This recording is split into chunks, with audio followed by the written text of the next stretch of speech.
Praise the one who set me free. Death has lost its grip on me. You have broken every chain. There's salvation in your name, Jesus Christ, my living hope. सभी भाई बहनों को shalom. लोग इतने हिलोरे क्यों खाते हैं संदेश के तीसरे भाग में आप सभी का स्वागत है। आप एक ही समय पर पूरब और पश्चिम में नहीं जा सकते हैं। आप या तो किसी एक राह पर या फिर किसी दूसरी राह पर ही चल रहे होते हैं। या तो इस सुबह आप उस सब के द्वारा जो आपके पास है प्रभु की ओर फिरे हुए हैं और उसे निहार रहे हैं, या आप किसी दूसरी तरफ फिरे हुए हैं। किसी समय आप सोचते हैं कि आप सही जा रहे हैं जबकि आप गलत जा रहे होते हैं, परंतु आप एक ही समय पर दाईं ओर तथा बाईं ओर नहीं जा सकते हैं। आपको तो आप निकल कर आते हैं। अगर आप बाईं ओर चलते हैं तो आप बाईं ओर ही जा रहे होते हैं और आप बाईं ओर ही बाहर निकल कर आते हैं। अगर आप दाईं ओर चलते हैं तो आप दाईं ओर ही निकल कर आते हैं। आप ऐसा कर ही नहीं सकते हैं कि आप दाईं ओर निकल कर ना आए। ऐसा हो सकता है कि आपको लगे कि आप गलत जा रहे हैं जबकि आप सही जा रहे हों। आप दिशा सूचक कंपास का उपयोग करें और पवित्र आत्मा ही दिशा सूचक है। उत्तर का चुंबकीय ध्रुव से पूर्णता उत्तर की ओर थामे रखता है। क्या यह अद्भुत बात नहीं है? यही तो हवा की इलेक्ट्रॉनिक्स है। कुछ सालों पहले मैं यहीं पर उत्तरी ध्रुव के नज़दीक खड़ा हुआ था और मैंने उत्तर की ओर से निकलने वाले उन प्रकाशों को फैलते हुए और मध्य रात्रि में पीले और हरे रंग की रोशनियों को चमकते हुए देखा, जो वैसा प्रकाश बनाती हैं जैसा यह यहाँ इस कमरे में है कि हम उसमें चलने पाए हैं। मैंने सोचा सुदूर सेंट्रल अमेरिका में यह दिशा सूचक कहीं पर भी सीधा ही उस चुंबकीय ध्रुव की ओर इशारा करेगा। वह तो किसी भी समय आपका मार्गदर्शन उत्तर की ओर ही करेगा। और यह कितना अद्भुत है कि महिमा में हमारे पास एक चुंबकीय प्रबंध है और हर एक वह व्यक्ति जिसे इस जीवन में होकर दिशा सूचक बनाया गया है वह तो यीशु मसीह की ओर ही इशारा करेगा। और यह बात वैसे ही सुनिश्चित है जैसे आज हम गिरजे में बैठे हुए हैं। अब उसके अद्भुत शानदार वचन में से 19वां पद, या नहीं, आप मुझे माफ करना, यह इब्रानियों की पुस्तक का 10वां अध्याय और 19वां पद है। मैं चाहता हूँ कि आप इसे ध्यानपूर्वक सुने जबकि हम पढ़ते हैं। सो हे भाइयों, जबकि हमें यीशु के लहू के द्वारा उस नए और जीवते मार्ग से पवित्र स्थान में प्रवेश करने का हियाब हो गया है जो उसने पर्दे अर्थात अपने शरीर में से होकर हमारे लिए अभिषेक किया है, और इसलिए कि हमारा ऐसा महायाजक है जो प्रभु के घर का अधिकारी है। तो आओ हम सच्चे मन और पूरे विश्वास के साथ और विवेक का दोष दूर करने के लिए हृदय पर छिड़काव लेकर और देह को शुद्ध जल से धुलवाकर प्रभु के समीप जाएं और होने पाए कि प्रभु यीशु ही वचन पर इस उत्तर को हमें प्रदान करे। क्या आपको वचन अच्छा लगता है? मंडली कहती है आमीन। विश्वास सुनने से आता है और सुनना प्रभु के वचन से होता है।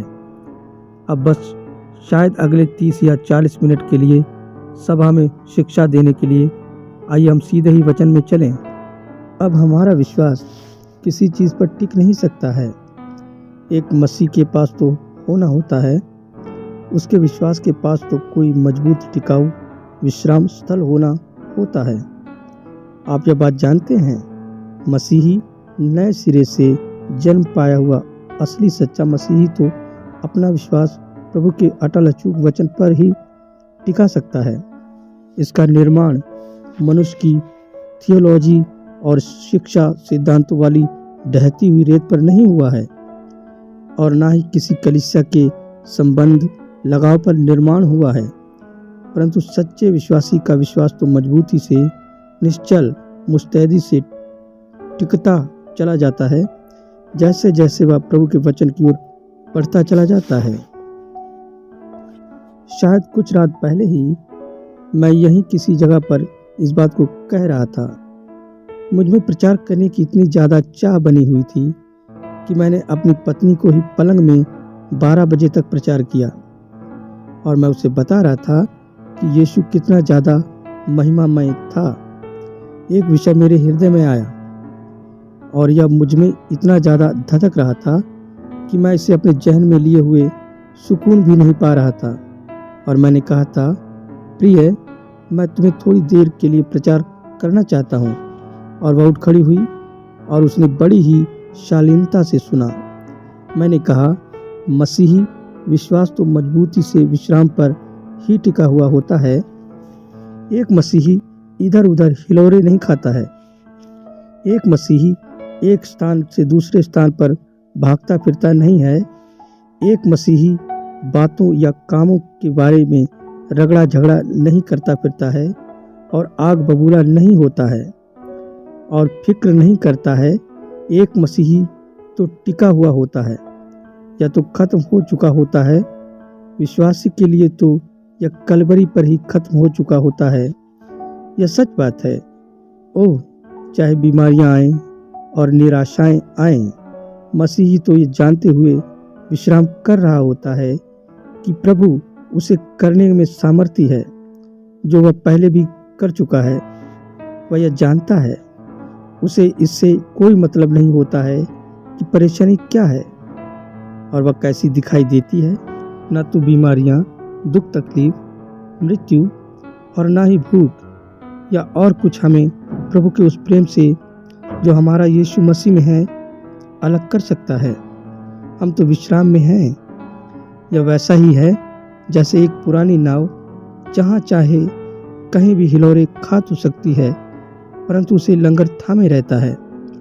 एक बार मैं एक बंदरगाह पर आया था और मैंने इसे देखा था। हम एक हवाई जहाज में उड़ रहे थे। वह बहुत ही विशाल था। वह काफ़ी नीचे आ गया था। वहाँ पर एक पुराना बड़ा पानी का जहाज था। आप जानते हैं कि पालें गिरा दी गई थीं और ओह, समुद्र में क्या ही भयंकर तूफान आया हुआ था। वह नाव हिलोरे खा रही थी और मैंने देखा कि वह पुराना जहाज वहीं पर टिका हुआ आगे और पीछे को हिल रहा था और कुछ लहरें उसके अंदर चली जाती थीं और कुछ उसके तले से होकर निकल जाती थीं तथा सभी कुछ हो रहा था। मैंने कहा, हैरानी होती है कि ऐसा क्यों है। और जो व्यक्ति मेरे बराबर में बैठा हुआ था वह बोला, वह पानी का जहाज डूब नहीं सकता है। बोला, वह लहरों पर होकर जा तो सकता है परंतु वह डूब नहीं सकता है। बोला, क्योंकि उसका लंगर पड़ा हुआ है। और मैंने कहा, ओह, प्रभु की महिमा हो बे, हमारा तो लंगर पड़ा हुआ है। कुछ लहरें हमारे ऊपर से होकर जा सकती हैं, कुछ लहरें हमारे नीचे से होकर जा सकती हैं, परंतु अगर हमारा लंगर पड़ा हुआ है तो इससे हमें कोई फर्क नहीं पड़ता है। यह नाव नहीं है जो थामने टिकाने का काम कर रही हो, यह तो लंगर ही होता है जो थामे रहता है और टिका कर रखता है। जो मैं हूँ या जो मैं होऊंगा या जो मैं था, यह वह नहीं है जो वह इस समय है। यह तो वही है, और जो उसने आपके लिए और मेरे लिए किया था, यह वो नहीं है जो मैं कर सकता हूँ, यह तो वो है जो वह कर चुका है। मेरे विश्वास का लंगर उस पर नहीं डला हुआ है कि आगामी सभाएं क्या होंगी। मेरा विश्वास उस किसी भी काबिलियत पर नहीं टिका हुआ है जो मुझ में होंगी, या मुझे किस कलीसिया में शामिल होना चाहिए या किन लोगों के साथ मुझे जुड़ जाना चाहिए।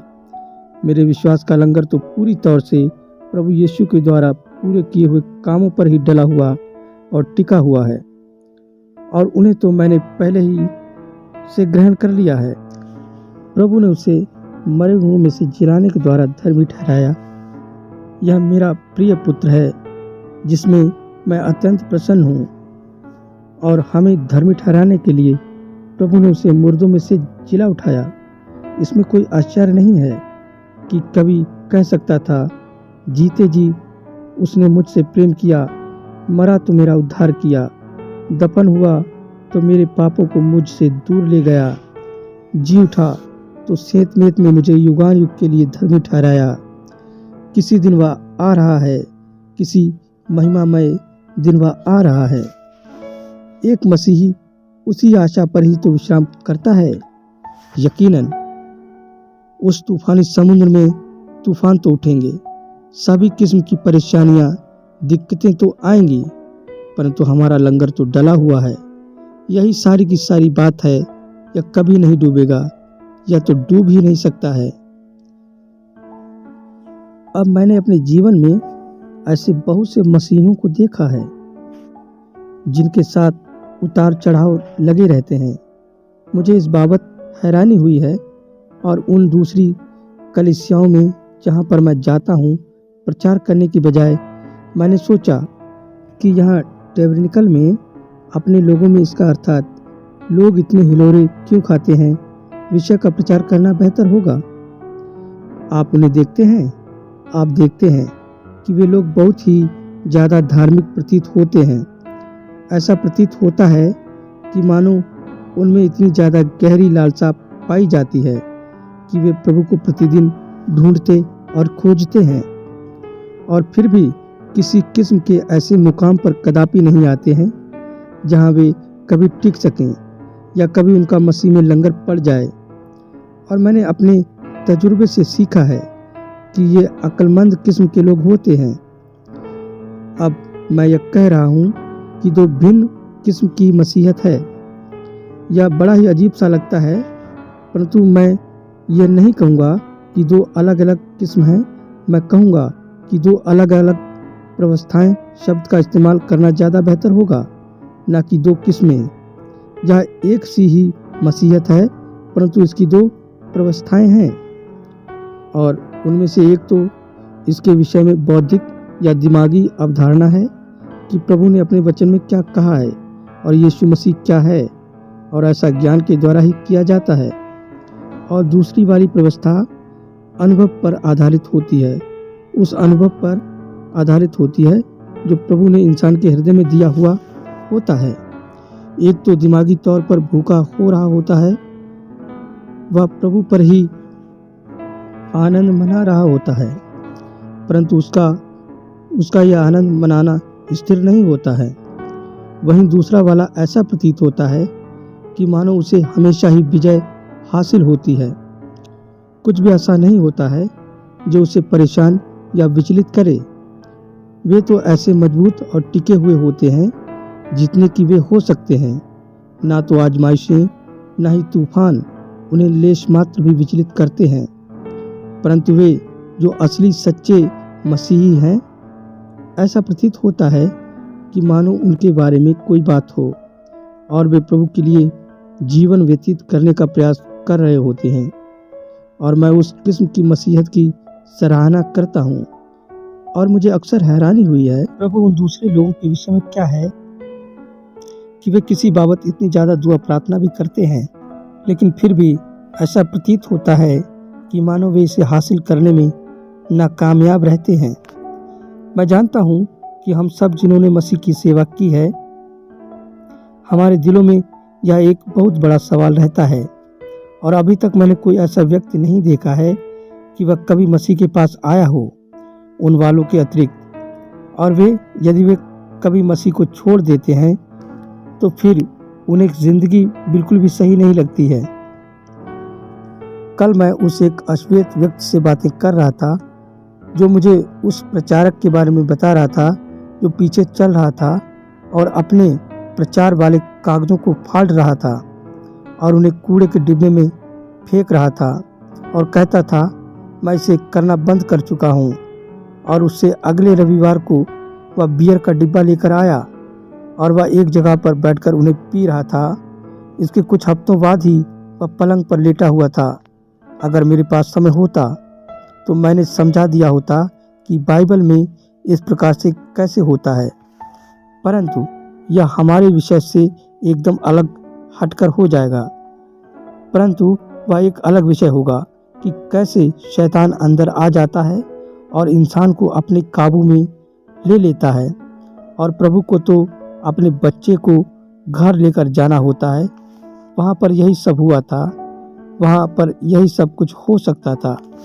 परंतु अब ये देखा जाता है कि लोग इसके लिए भूखे तो हो रहे होते हैं, लेकिन फिर भी इस तक पहुँच नहीं पाते हैं। हमारे बहुत से शिक्षक और शिक्षण संस्थान इतनी ज़्यादा थियोलॉजी लेकर अंदर आए हैं कि वे लोगों को बता रहे होते हैं। बहरहाल ऐसा इसलिए है क्योंकि तुमने जोर जोर से चिल्लाकर जय जयकार नहीं किया है, क्योंकि तुमने अन्य अन्य भाषाएं नहीं बोली हैं, या क्योंकि तुम्हारे पास इस किस्म के वरदान नहीं हैं। मुझे इस बारे में कुछ नहीं कहना है या मेरे पास इसके विरोध में कोई बात नहीं है, लेकिन कुल मिलाकर आपको इन लोगों के बारे में यह बात मालूम पड़ती है। जब वे चीखते चिल्लाते हैं या वे अन्य अन्य भाषाएं बोलते हैं या किसी और दूसरे आवेश या भावनाओं में आ जाते हैं, मगर फिर भी वे ऐसे लोग प्रतीत नहीं होते हैं जैसा उन्हें होना चाहिए। अब हम जानते हैं कि यह बात सत्य है और मुझे खुद अक्सर हैरानी हुई है कि इस किस्म की दिमागी हालत वाले इंसान के लिए क्या किया जा सकता है। अतः हमें यह बात प्रभु के वचन में बहुत ही ज़्यादा सरल दिखाई देती है और हम इसे समझाने का प्रयास करेंगे। और अब ऐसा करने के लिए हम प्राण के बारे में देखेंगे जो कि हृदय के भीतर होता है, जबकि हम मस्तिष्क के बौद्धिक भाग को पहले ही देख चुके हैं। प्रभु आप सभी को आशीष दें। लोग इतने हिलोरे क्यों खाते हैं संदेश का चौथा भाग आप सभी के सम्मुख जल्द ही प्रस्तुत किया जाएगा। जय मसीह की।